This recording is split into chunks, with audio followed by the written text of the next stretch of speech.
안녕하세요. 오늘도 사연 살롱을 찾아주셔서 감사합니다. 서울에 사는 여성이에요. 요즘 저는 바쁜 딸 내외를 대신해 손녀딸을 돌보고 있어요. 사실 돌본다기보다는 함께 시간을 보내는 정도에 불과해요. 이미 다 커서 제가 챙길 거라곤 학원 가기 전에 저녁 먹이는 정도니까요. 하루는 손녀딸이 식탁에 펼쳐놓은 교과서를 보게 되었는데 거기에 이런 글이 실려 있더라고요. 인간은 무엇으로 사는가? 별거 아닌 그 제목에 한참을 멍하게 제목만 내려다보고 서 있었어요. 그리곤 속으로 제게 물었죠. 김정자, 너는 무엇으로 사니? 아무리 생각해도 떠오르지 않더군요. 반백살 넘게 살았는데도 말이죠. 입버릇처럼 늘 자식 때문에 산다고 했지만 생각해보면 꼭 그렇지만도 않았던 것 같거든요. 어릴 땐 친구들과 노는 재미로 살았고 사춘기를 지나면서 짝사랑을 하며 살았고 성인이 되어서는 일과 남자 그리고 돈이나 대출 이자를 갚느라 살았으니까요. 결국 그때그때 내게 닥친 상황에 따라 살았던 거죠. 하지만 한때 저는 정말 마지못해 살았던 적도 있어요. 그건 바로 제 남편 때문이었어요. 그래도 한때는 사랑했던 사람인데 끝은 정말 지긋지긋했거든요. 이렇게 사연을 보내게 된 것도 그 얘기를 하고 싶어서예요. 지나고 보니 추억이 된 그 얘기를요. 남편을 처음 만난 건 20살 무렵 첫 직장에서였어요. 당시 저는 상고를 졸업하고 모 지역 새마을 금고에 다니고 있었는데 하루는 근처 첨가물 가게 점원이 저희 지점에 찾아왔더라고요. 그리곤 제 앞으로 성큼성큼 와서는 대뜸 언제 끝나냐고 묻더라고요. 순간 당황한 저는 얼굴이 빨개져선 대답도 못하고 그 사람 얼굴만 빤히 쳐다보았어요. 그랬더니 눈을 동그랗게 뜨고는 버럭 소리를 지르지 뭐예요. 아, 몇 시에 끝나냐고요? 저는 너무 창피해서 기어들어가는 목소리로 그랬죠. 대중 없어요. 6시 넘어 끝나는데 잔업이 있으면 더 늦기도 해요. 그랬더니 남자가 벙찐 표정으로 저를 뚫어지게 보고 있더라고요. 그리고는 이내 배꼽을 잡고 웃더라고요. 아니, 여기 몇 시까지 영업하냐는데 왜 그쪽 퇴근 시간을 말해요. 아가씨, 연애 안 해봤죠? 에이, 아무리 그래도 그렇지. 아무 남자한테나 그렇게 쉽게 퇴근 시간을 알려주면 어떡해요? 너무 쉬워 보이잖아요. 앞으론 좀 튕기세요. 알았죠? 남자의 그 말에 영업소 안에 있던 사람들은 다들 저를 보며 웃었어요. 그 바람에 제 얼굴은 불타는 고구마처럼 빨갛게 달아올랐죠. 그날 이후 남자는 제가 첨가물 가게 앞을 지날 때마다 달려나와 실실 웃으며 몇 시에 끝나냐고 물었어요. 꽃노래도 한두 번이라는데 저를 볼 때마다 그러니 짜증이 나더라고요. 그래서 똥이 무서워서 피하냐? 더러워서 피하지? 하는 심정으로 멀리 돌아서 출퇴근을 하게 되었죠. 그랬더니 하루는 제 퇴근 시간에 맞춰 저희 지점 앞에서 절 기다리더라고요. 애써 모른 척하고 지나가려는데 남자가 평소와 달리 웃음기 싹 빠진 얼굴로 그러는 거예요. 앞으론 먼 길 돌아가지 말아요. 나 가게 그만뒀으니까. 그동안 장난친 건 미안해요. 서울 와서 야근 사람들한테 치여 살다가 그쪽처럼 순한 사람은 처음 봤거든요. 그래서 반가운 마음에 장난 좀 친 거니까. 그래도 내 말 꼭 기억해요. 아무 남자들한테나 퇴근 시간 알려주고 그러지 마요. 나처럼 이렇게 찾아와서 귀찮게 할지 모르니까. 그럼 잘 지내요? 그렇게 돌아서는 남자를 보니 괜히 내가 심했나 하는 생각이 들었어요. 각박한 서울살이에 지친 사람한테 그깟일로 뾰로통해 있었던 내가 너무 옹졸하고 한심하기도 했고요. 그래서 그 사람 뒤통수에 대고 크게 소리쳤어요. 저 괜찮아요. 그러니까 미안해하지 말아요. 화 안 났으니까. 그러자 남자는 발길을 멈추고 돌아서선 손을 흔들어 주었어요. 그렇게 짧은 만남을 끝으로 한동안 그 남자를 볼 수 없었어요. 그러다 다시 조우하게 된 건 1년쯤 뒤였죠. 퇴근을 하려고 막 지점을 나섰는데 글쎄 남자가 저를 기다리고 있지 뭐예요. 오랜만이라 그런가 그 사이 외모가 많이 변해서 그런가 반갑더라고요. 남자는 여전히 유쾌한 말투로 그동안의 근황을 물었고 딱히 별일 없이 지냈다고 하자 묻지도 않은 자기 얘기를 늘어놓기 시작했어요. 청가물 가게를 그만두고 고향 친구랑 트럭을 타고 전국을 돌며 장사를 했는데 그게 몸은 힘들어도 돈은 꽤 되더라는 얘기부터 그동안 가본 곳이 어딘지 거기에 뭐가 맛있는지 등등 요즘 말로 투머치 토커처럼 끝없이 얘기를 이어가더라고요. 구두를 신은 채 40분 넘게 서서 그 얘기를 듣고 있으려니 다리도 아프고 허리도 뻐근해서 몸을 베베 꼬았죠. 그제야 말을 그치더라고요. 아, 내 정신 좀 봐. 이러지 말고 우리 어디 가서 생맥주나 한잔 할까요? 안주로 배도 채우고. 대답도 하기 전에 남자는 제 손을 덥석 잡더니 근처 호프집으로 끌고 갔어요. 사실 그때 그 남자가 마음에 들지 않았다면 충분히 손을 뺄 수도 있었지만 저도 싫지만은 않았던 터라 순순히 따라간 거였죠. 눈치채셨겠지만 그때 그 남자가 바로 제 남편이에요. 그날 호프집에 들어가 난생 처음 맥주를 마셔본 저는 500cc짜리 잔을 채 마시기도 전에 완전히 취해버렸고 그 바람에 남편은 제 술고장을 다 받아주어야 했어요. 저야 기억도 안 나니 알게 뭐예요. 아무튼 그날 이후 남편은 종종 퇴근 시간에 맞춰서 저희 지점으로 찾아왔고 그렇게 데이트를 즐기던 우리는 얼마 뒤 사귀게 되었어요. 사회에 나와 처음 만난 남자고 한창 놀고 싶은 나이라서 그랬는지 둘이서 하는 모든 것들이 새롭고 즐거웠어요. 둘 다 주머니가 가벼운 처지라 조조 할인으로 영화를 보고 떡볶이 한 접시로 점심을 때워도 그때는 둘이 있어서 좋았고 그 모든 순간이 낭만처럼 느껴졌죠. 그렇게 3년이란 시간이 흘렀어요. 하지만 어떻게 된 일인지 남편은 결혼하자는 말을 꺼내지 않더라고요. 그 사이 결혼 정년기가 돼버린 저는 집에 눈치도 보이고 초조한데 말이죠. 그래서 만날 때마다 은근히 결혼에 대해 남편 생각을 떠보기도 하고 일부러 주변에 결혼하는 친구들 얘기를 꺼내보기도 했어요. 그런데 눈치가 없는 건지 일부러 그러는 건지 반응이 없더라고요. 그러던 차에 제가 연애를 하는 걸 몰랐던 엄마가 선자리를 받아오셨더라고요. 상고 졸업하고 은행에 다니는 남잔데 저랑은 4살 차이로 사람이 성실하다고 하더라고요. 썩 내키지는 않았지만 그래도 혹시 남편이 저랑 결혼할 생각이 없는 거라면 더 나이 들기 전에 선이라도 봐서 결혼을 해야겠다 싶어서 일단 만나보겠다고 했어요.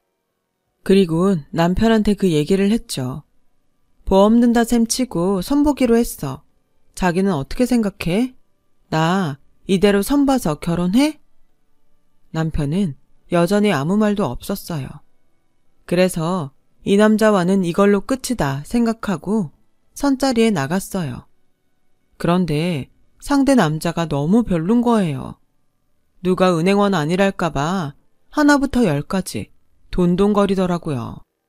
적금은 몇 개 들어놨냐, 월급 관리는 어떻게 하고 있냐 등등 담임선생님이 학생 숙제 검사하는 것처럼 제 재정 상황을 꼬치꼬치 캐묻는데 정말 밥맛 떨어졌어요.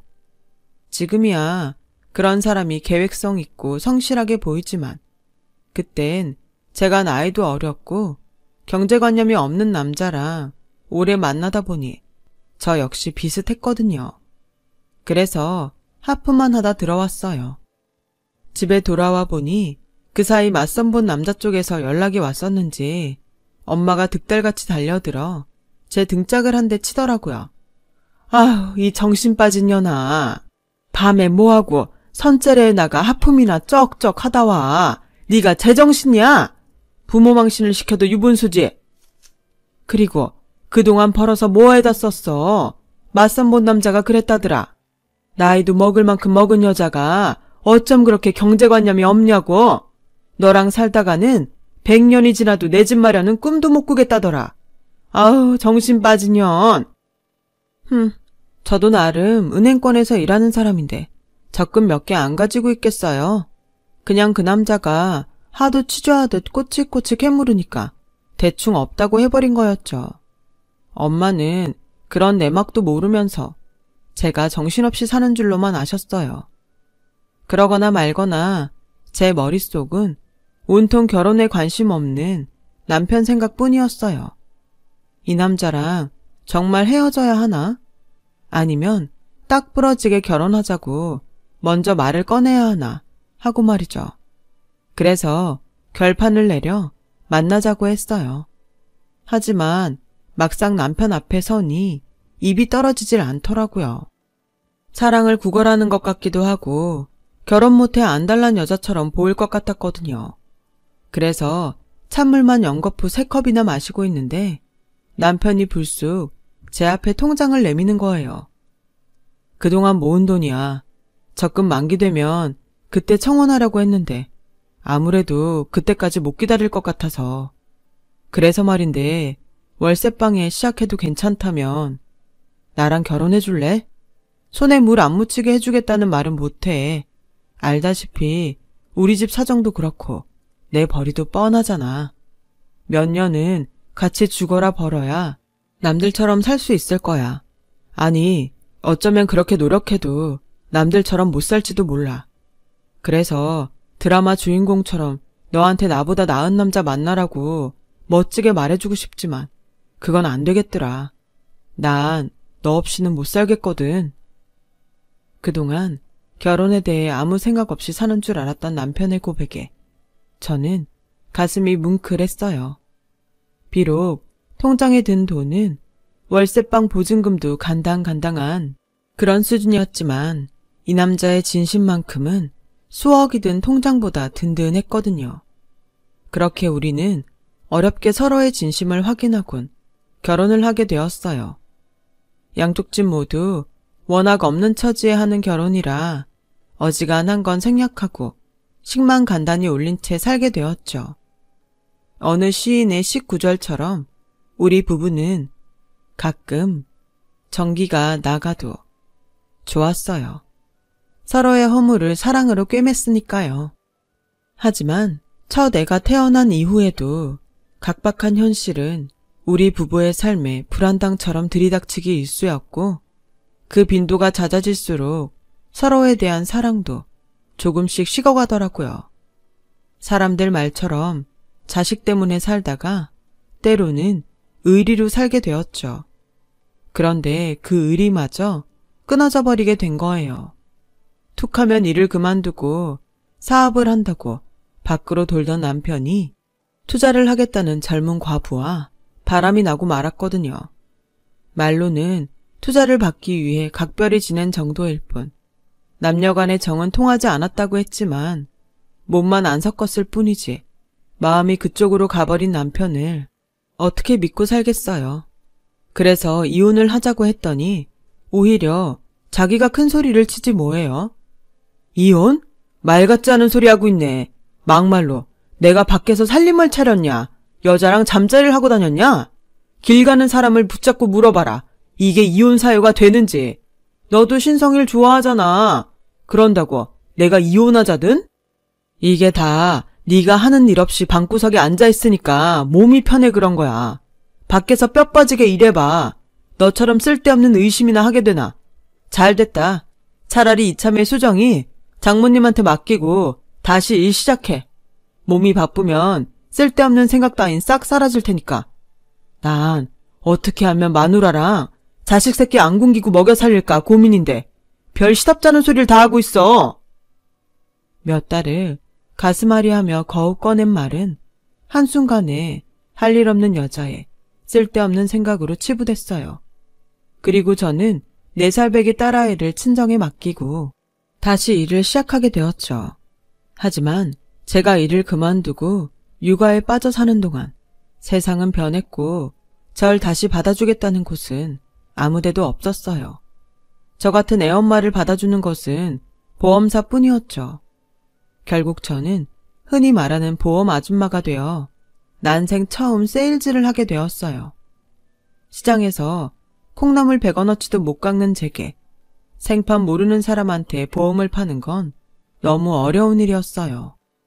선배들 말로는 발품을 팔아야 계약을 따낼 수 있대서 매일같이 퇴근 후 빌딩을 돌며 사무실에 사탕이 담긴 명함을 뿌려댔지만 헛수고였어요. 그래서 마지막으로 찾아간 곳이 바로 제가 다니던 새마을 금고였죠.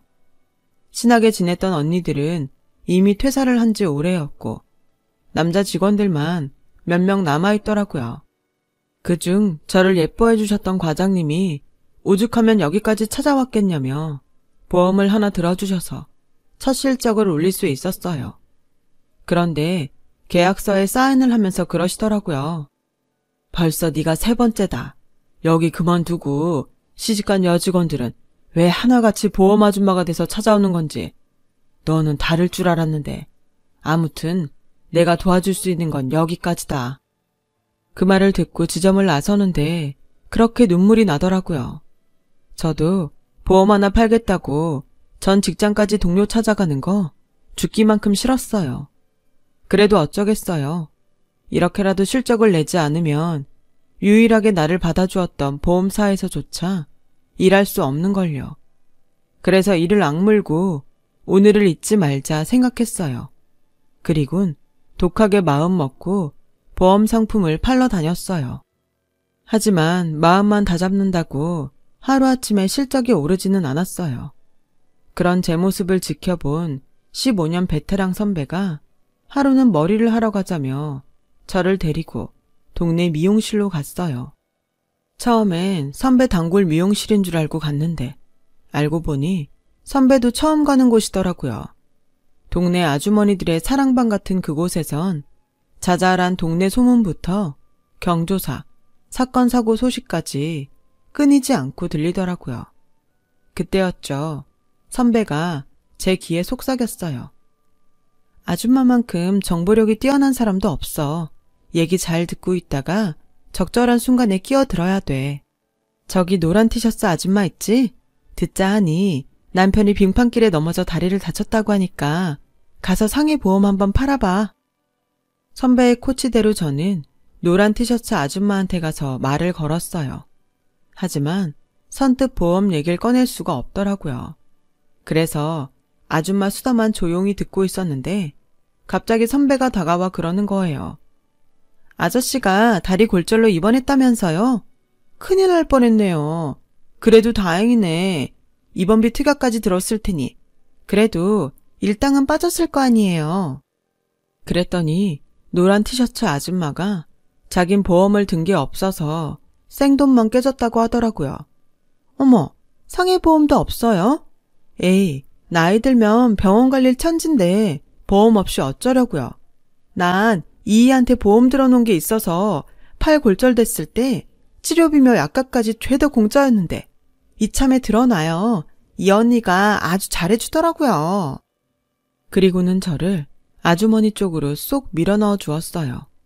그렇게 기회를 얻은 저는 상해 상품을 설명하곤 계약을 따낼 수 있었죠. 그날 이후 저는 주전부리를 사들고 종종 그 미용실에 들러 아주머니들과 수다도 떨고 밥도 얻어먹으면서 친분을 쌓을 수 있었어요.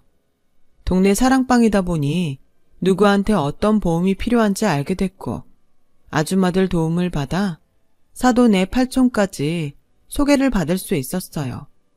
그 덕분에 시간이 갈수록 신규 계약도 쑥쑥 늘어났죠. 인맥이 생기고 실적이 쌓여가자 일에 재미도 생기고 좋더라고요. 처음이 어렵지 한번 계약을 따내고 나니 그 다음부터는 쉬웠어요. 의외로 제 적성에도 잘 맞았고요. 사람들한테 거짓말을 할 필요도 없고 있는 상품 필요한 사람한테 알려주고 보험금 청구할 때 내일처럼 띄워준다고 고객들한테 칭찬까지 받으니 누이 좋고 매부 좋은 격이었죠. 일에 재미가 붙고 나자 성과는 자연히 따라왔어요. 보험왕까지는 아니었지만 남편 벌이보다는 나은 편이었어요. 그런데 일이 잘 풀리니 다른 게 문제가 되더라고요. 고객한테 전화가 오면 밤이든 낮이든 뛰어다니다 보니 남편이 점점 밖으로 나돌기 시작한 거예요.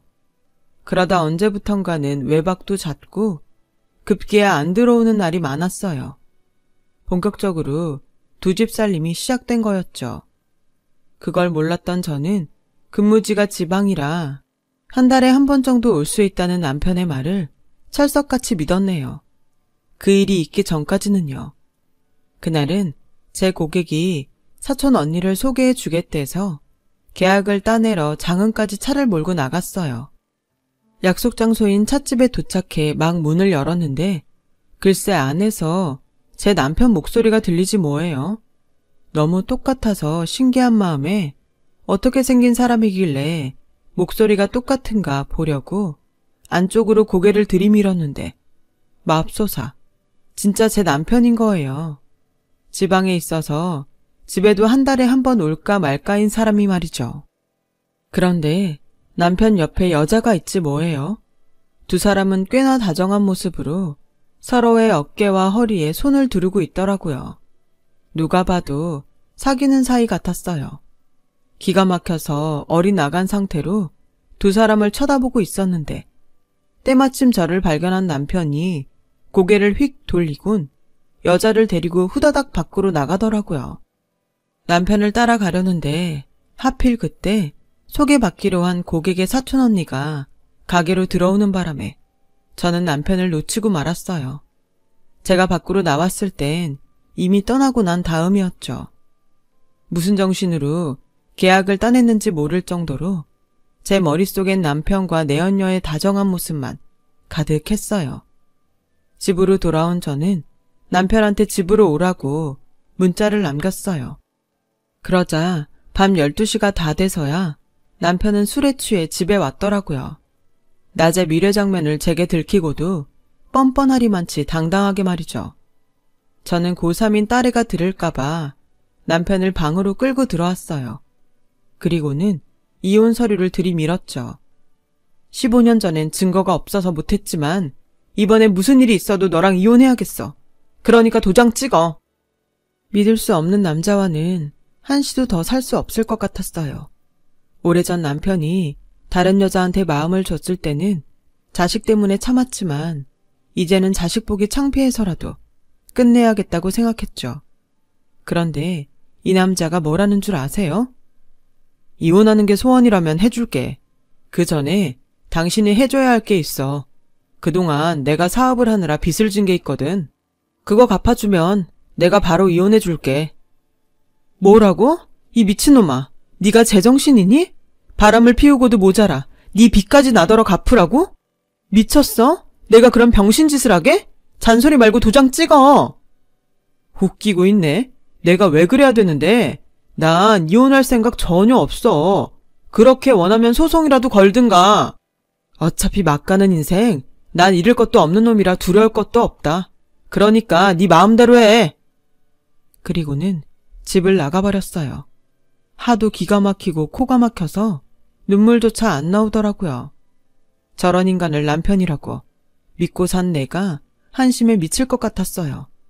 도대체 어쩌다 사람이 저렇게 변했는지 이해가 안 가더라고요. 그 옛날 나를 설레게 했던 남자는 어디로 가고 부끄러움이라고는 손톱만큼도 없는 철면피만 남았는지 그 이유를 모르겠더라고요. 그래도 한때 사랑했던 남자가 추하게 변해가는 걸 보는 게 쉬운 일은 아니었어요. 게다가 제 딸의 아빠이기도 하니까요. 이러다가는 남편에 대한 좋은 기억은 하나도 남지 않을 것 같았거든요. 특히 딸아이한테요. 저만큼이나 딸아이도 제 아빠를 한심하게 바라보고 있었거든요. 그래서 결심했어요. 빚 갚아주고 이혼하기로요. 좋아, 빚 갚아줄게. 대신 하나만 약속해. 앞으로 초정이 앞에 절대로 나타나지 마. 대학 입학식 졸업식, 결혼식 할 거 없이 일절 나타나지 마. 그 약속만 지켜준다면 빚 갚아줄게. 남편이 미워서만은 아니었어요. 딸 자식한테 망가진 아빠의 모습을 남겨주는 게 부모로서 가슴 아파 그랬던 것 뿐이죠. 빚 갚아준다는 말에 남편은 순순히 이혼 서류에 도장을 찍겠다고 했어요. 그런데 이 인간이 이혼 서류에 도장을 찍을 생각을 안 하지 뭐예요? 빚만 갚고 유야무야 넘기려는 게 아닐까 싶더라고요. 그래서 하루 날 잡아 남편 짐을 싹 싸서 거실에 내놓곤 남편을 불러 깔끔하게 끝내려고 기다리고 있었죠. 그런데 이 인간이 어떻게 알았는지 그날부터 아예 집에 들어오지를 않는 거였죠. 이러다간 괜히 돈만 떼이고 그 인간과 결혼 생활을 지속하게 되는 건 아닌가 걱정이 앞서더라고요.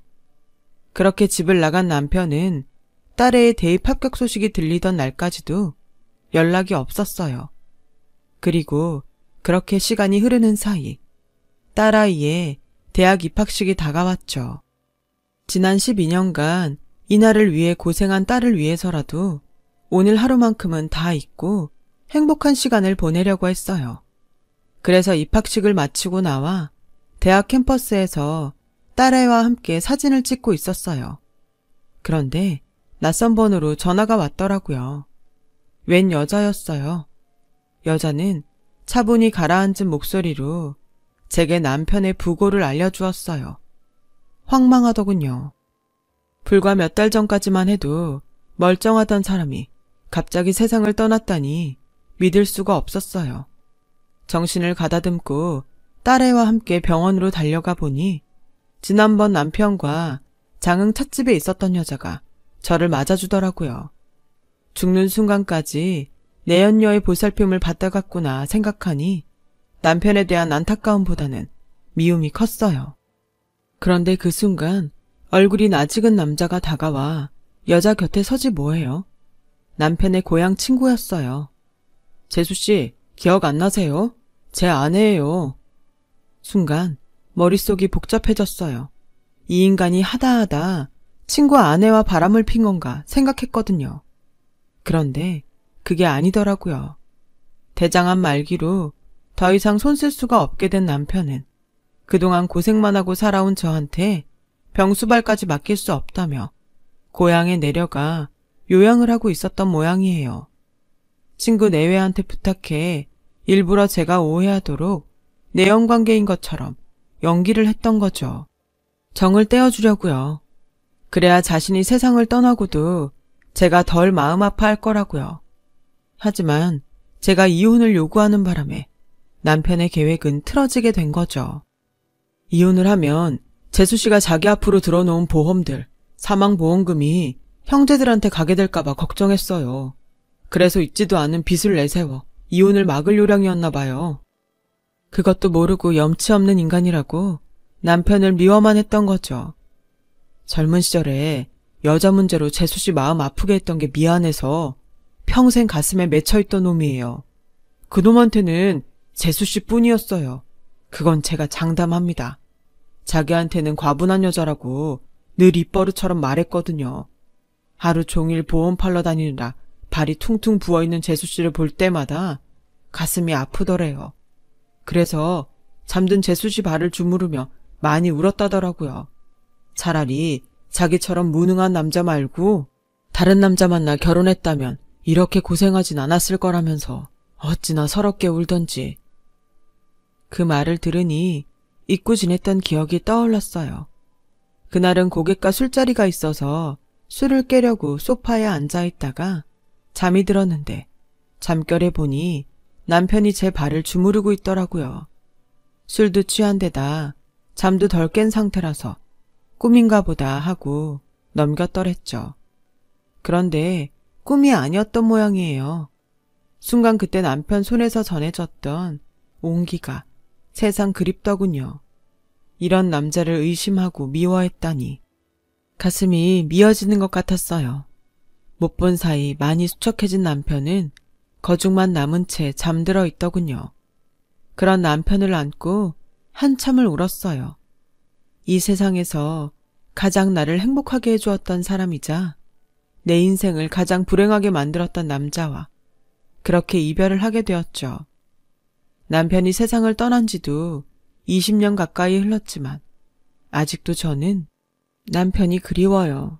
그건 아마도 남편의 마음을 일찍 알아채지 못했기 때문일 거예요. 하지만 한편으론 그렇기 때문에 지금까지도 남편을 그리워하는지도 모르겠네요.